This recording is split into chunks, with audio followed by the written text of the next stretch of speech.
Since moving to Tokyo from the US, I've been journaling about things I'm learning and observing in my daily life. One theme I noticed cropping up again and again is how strongly some Tokyo residents demonstrate a value I've been referring to as togetherness. My experience observing this value in action has changed the way I see myself and the world, and I thought I would share some of my reflections about it today, along with a few of the new, perspective-bending questions it's brought up for me. The first time I remember being really struck by this togetherness thing was on my commute to school, when I saw some sanitation workers out on their morning rounds. Their clean, pressed uniforms and PPE looked quite different from the uniforms that most US cities provide their workers doing the same job. What's more, the way passers-by interacted with them showed a refreshing amount of regard, making eye contact and communicating respectfully, which I'm sure is the least they deserve for doing such a demanding job. I began to notice this pattern of consistent respect happening across the service and retail industries. Workers finding dignity and pride in their jobs, and the public treating them with the same level of regard.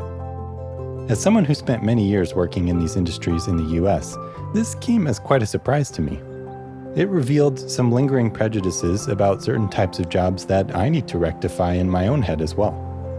What would the world look like if we started treating everyone who works hard at their job as being an equal contributor to society, worthy of the same respect whether they're politicians or service workers? In my recent homestay over summer break, I had another entirely new experience of togetherness. My homestay family brought me along to a local sento, which is a Japanese public bath.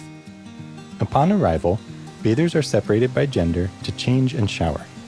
Then, families, neighbors, and strangers alike soak together in large hot and cold baths. From what I've seen, many of these facilities are fairly affordable thanks to government subsidies, making them accessible to people from a wide range of economic backgrounds. Imagine how growing up in a culture where this is a common practice would affect the way you saw people around you. In a public bath, a CEO and a day laborer are just fellow humans, doing the best they can and enjoying a shared moment to relax and unwind. As a bonus, it seems likely to me that people who grew up around this many normal human bodies would be less likely to be swayed by distorted body images in media and advertising. I know the experience had a profoundly positive impact on me personally. Another example of togetherness I've observed during my various homestays is that many families all sleep together in the same room, even up through the children's elementary school years. In the US, many parents invest a lot of energy into getting kids to sleep in their own rooms, even before they can talk. American culture on the whole tends to strongly prioritize the concept of self, viewing people primarily as unique individuals rather than members of a group. In contrast, Japan's cultural ethos prioritizes the collective group, from the family to the local community to the society as a whole. Imagine how indistinct the line between self and family would feel if you grew up sleeping, bathing, and living so closely with your family members during the most foundational years of your early life. The Japanese language itself even incorporates this togetherness value in the way speech and writing take into account the thoughts of one's conversation partner. For example, the way you reject an offer is structured so as not to hurt the feelings of the offerer, and the way you ask for help at work begins with verbally acknowledging that your request may be coming amidst other competing demands for your colleague's attention.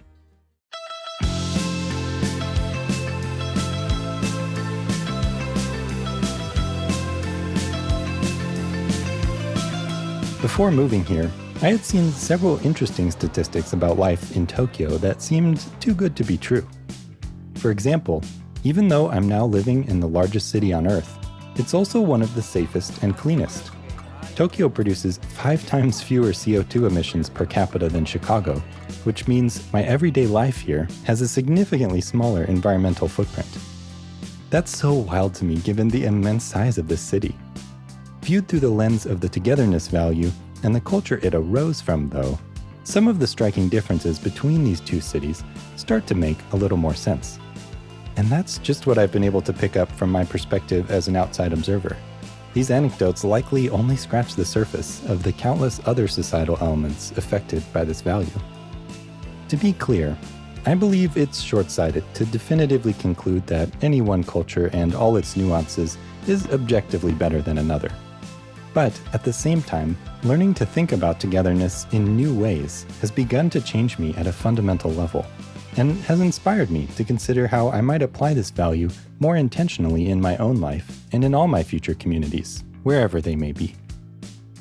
Thanks for joining me today. I look forward to seeing you next time. Different ways.